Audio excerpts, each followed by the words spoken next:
So in this video, we're going to compare two lenses, the RF 15-35 and the 16-35 f4 with image stabilization. In reviewing these, I have to disclose that both of these lenses were bought off eBay. The 16-35 has been sold already, so before I sell it and ship it, I wanted to do a test. So here we have the 16-35 f4. Right off the bat, you can tell that this is significantly lighter than the RF version. And with the RF version, when the barrel's extended out, and then so this is at 35 millimeters, and then this is at 15 millimeters. The barrel extends out just a few inches, so that is the difference between the 16-35. So at 16 millimeters, which is right here, and then 35. Now with both of these lenses, obviously you're gonna need this is an EF mount, if you can see.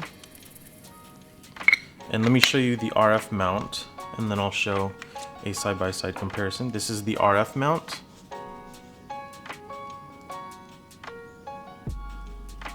And I'll show you what they look like side by side.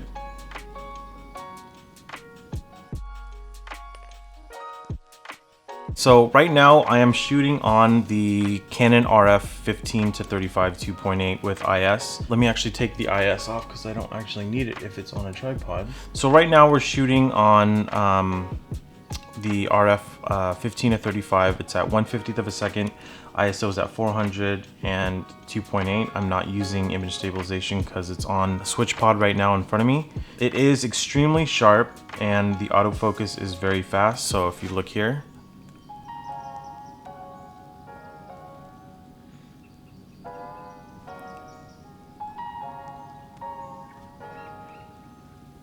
and it's extremely quiet. Let me see if I can move my mic. So let's do an AF sound check.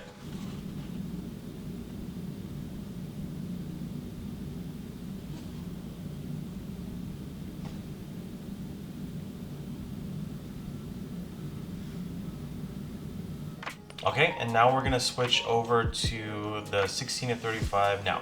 Okay, so now we're on the f4. 16-35 EF mount with image stabilization. It's at 1/50th of a second, f4, and ISO 400. So I want to go quickly back to what I just shot. So you can see that there is a little bit of a difference. So let me compensate with the ISO here because I can't go any lower on my shutter. So let me boost this up by one stop. So we're gonna go up to ISO 800. And there we go. So let me do an AF sound check with this one now. So let's move the mic. It purrs a little bit louder than the RF version. So let me go ahead and show you. You might already be able to hear it.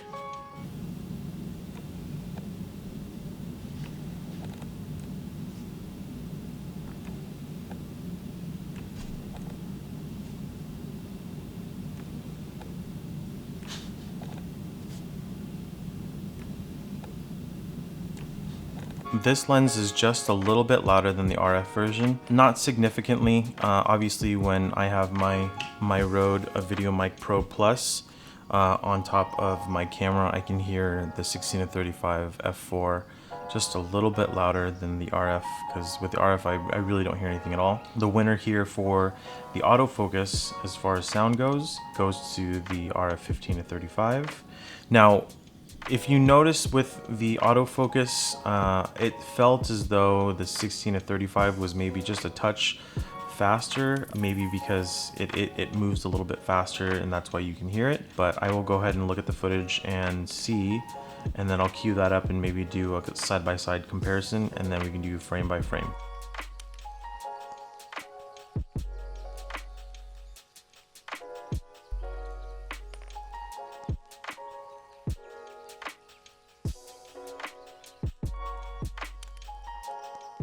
Okay, so with the 16-35, you can tell on the edges right here on the bottom right, the vignetting isn't as pronounced like it is on the 15-35 RF. The f4 lens, even in comparison to the 16-35 third version, you're not going to get as much vignetting at f4 as opposed to 2.8 wide open.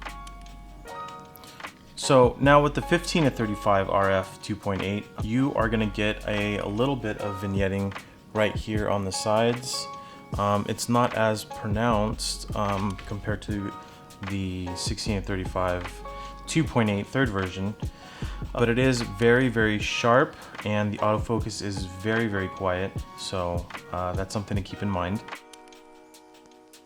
If you're using a Canon EOS R, you won't need to use an adapter for this lens. There are RF to EF adapters so that you can adapt a 16-35 to your RF mount cameras. So let me go ahead and show you that real quick. So I have the one that doesn't have the drop-in filters. I didn't feel like I needed it, so I just opted for the regular, and I believe this is going to set you back about $200 if I'm not mistaken. I'll go ahead and fact check myself on that. But here is the EF mount, and then this is the RF mount on the back here. So with the weight of the two lenses, you're going to have about a ½ pound difference in weight. 16-35 f4 is going to be 1.36 pounds, where the Canon RF 15-35 is going to run you about 1.9 pounds, almost 2 pounds. So the difference between there is about ½ pound, but you also have to take into account that now if you're using an EOS R, the adapter is going to bring the center of gravity away from the camera. So it's going to feel a little bit more off balance, but you also have a little less weight. Now with the RF, the center of gravity is going to be towards the middle, so it's going to feel a little bit more balanced. However, from what I've experienced, obviously the 16-35 f4 is a little bit easier to carry around the whole day, but I do like the weight of the lens. It feels, I like my lens a little bit heavier, and it just doesn't feel as cheap, I'd say. Although the 16-35 is not a cheap lens, it still runs you about $1,000. But I just like my lenses a little bit more weighted, and it doesn't feel as plasticky. So if that's something that is going to be an issue for you, definitely the RF lens is going to be a lot heavier than the EF 16-35 f4. Now in terms of filters, if you want to throw a variable ND, some polarizers on here, the RF 15-35 is going to have an 82mm diameter for the filter threads, and then the 16-35 f4 is going to have a 77mm filter thread for those. So just keep those in mind. 82. Once you get to the 82mm thread diameter, filters become a little bit more expensive, obviously, than the 77mm. And also, I noticed that it has been really difficult as of lately to find any 82mm filters because that diameter is becoming more popular among Canon lenses. So just keep that in mind. The 77mm filter diameter is going to be a lot less cheaper on the filters, especially if you want to put a UV filter, a variable ND, or any circular polarizers. In regards to wideness, how much wider can it possibly get? So let me show you what the 16-35 looks like real quick. So this is the 16-35 f4 at 16mm, so you can see the difference between 15 and 16mm. There's not a huge difference, but it is something to take note of. So now that you've seen the 16-35, now I'm going to show you, this is the RF 15-35. So if we do a side-by-side comparison, you can see how much wider it gets just off that 1mm. I know that's not a huge difference for most people, but there is a little bit of a going to get you a little bit wider. Just something to take note of. I don't think it's going to be a deal breaker for most people. I think the wider the better in my opinion. You are getting that 1mm extra, so just keep that in mind. So something else to take note of on the 15 to 35 here, this is going to be your zoom right here. And this is your focus. And I'm sure, as everyone knows, this is like the new ring on the RF lenses. So you can program these in your your EOS R. It is different. It's something definitely to get used to. What I'm still kind of getting used to is that the focus is focused by wire, but unlike other lenses that I've used, like I've used a lot of micro four thirds lenses that focus by wire, and you can tell that there's a focus by wire, which is an electronic focus. I'm not really moving anything, but it does throw me off because I like feeling it. But with the RF lenses, they actually feel pretty good and they're really responsive. Now with this lens, this ring right here, I've programmed it so that I change my ISO, so it's a lot easier. It is very helpful that I don't have to press an extra button in order to get to change my ISO. When you're in a pinch or you're trying to get a shot, it does make a difference.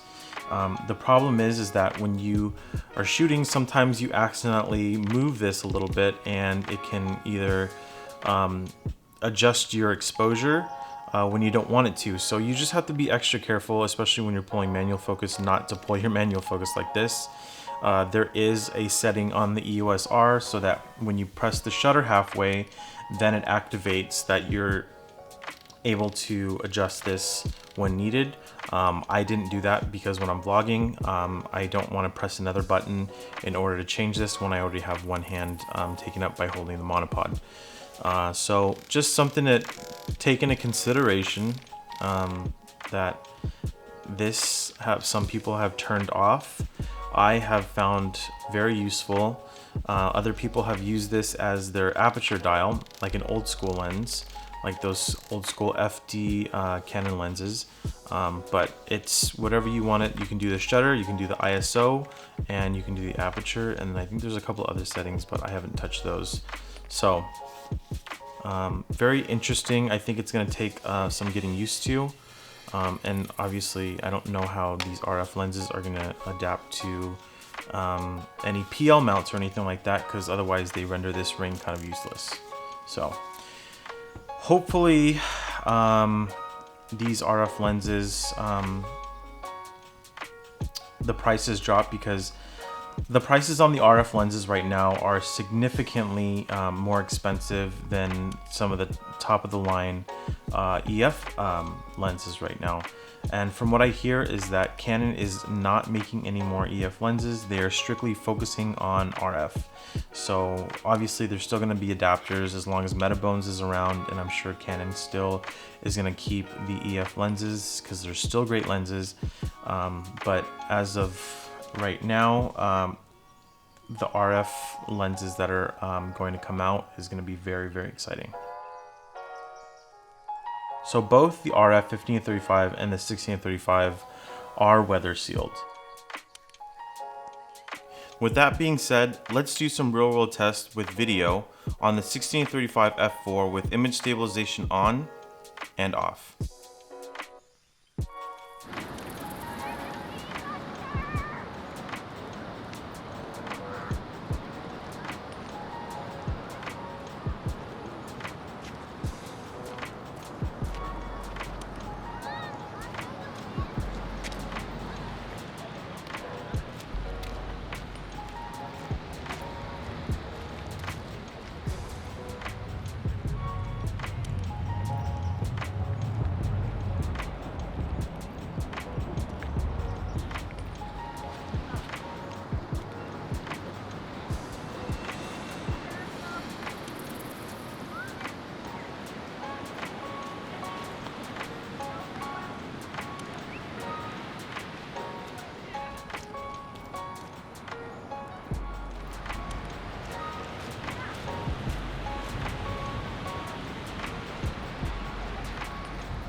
Okay, so now let's take a look at a side-by-side comparison between both lenses, and I will let you decide which has the better image quality.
Who is this lens for?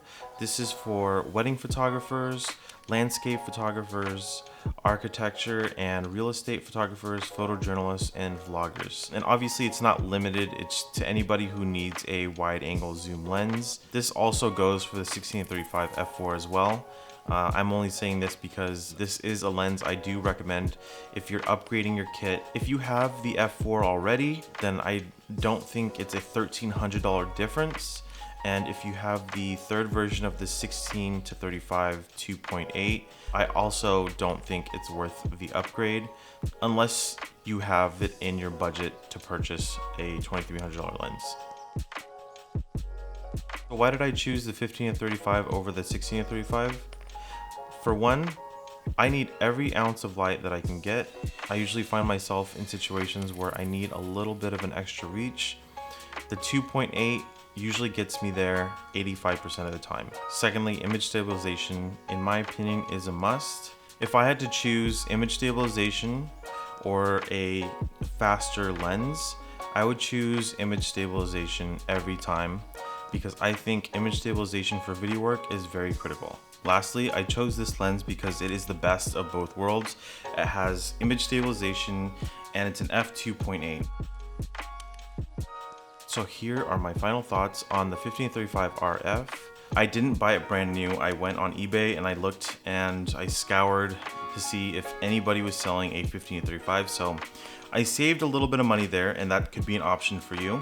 Now, I'm not telling you to drop every cent that you have in order to get this lens. The 16-35 f4 will do anything that you need 90% of the time. So sometimes if you find yourself that you need more light, you can do any workaround, change locations, bring a light, use an on-camera light.